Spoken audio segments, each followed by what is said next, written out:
Salut les amis. Bon, aujourd'hui, je vais vous montrer l'étanchéité d'un toit terrasse. Regardez. Une terrasse qu'on va carreler. Et on va faire d'étanchéité du Spexel. Donc, c'est une étanchéité, c'est de la résine liquide. Je vais vous montrer. Regardez dans les seaux. C'est de la résine liquide. C'est ce qu'on met dans les douches avant de carreler. Donc là, je suis en train de poser la bande d'étanchéité. Attendez, je fais un rouleau. Je vais vous montrer le rouleau. Je vais poser ça là. Regardez comment ça se présente. C'est une bande qui va servir entre les plaintes et entre tous les raccords où ça peut fissurer. Les jonctions, vous voyez, c'est élastique. Ça va être collé en double en collage sur la résine, pris dans les deux couches différentes.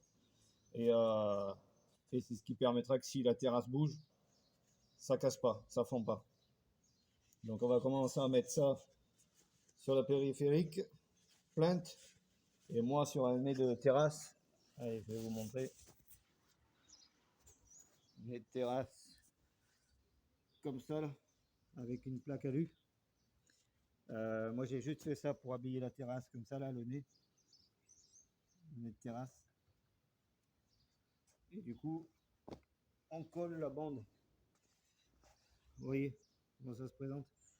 Je mets une couche de résine ici. Moi je mets la couche de résine entre les deux pour éviter que ma colle à carrelage fende entre ma plaque alu et ma terrasse. Donc je vais coller une bande périphérique à cheval sur les deux, comme ça. Donc après moi pour la résine j'en ai préparé deux. J'ai préparé deux seaux, donc j'ai un seau ici dilué, un seau dilué à moitié, qui se retrouve beaucoup plus liquide, parce que comme de l'eau, et la vraie, du coup brute, donc qui n'est pas liquide du tout. Donc l'impression, moi je fais l'impression avec de la liquide, avec Sanal, ça sert de primaire. Donc je mets une couche sur la bande au moins, et après on met sur la terrasse et on colle les deux. Allez, je vous montre une petite longueur ici. Hop. Je mets là, si on arrive à voir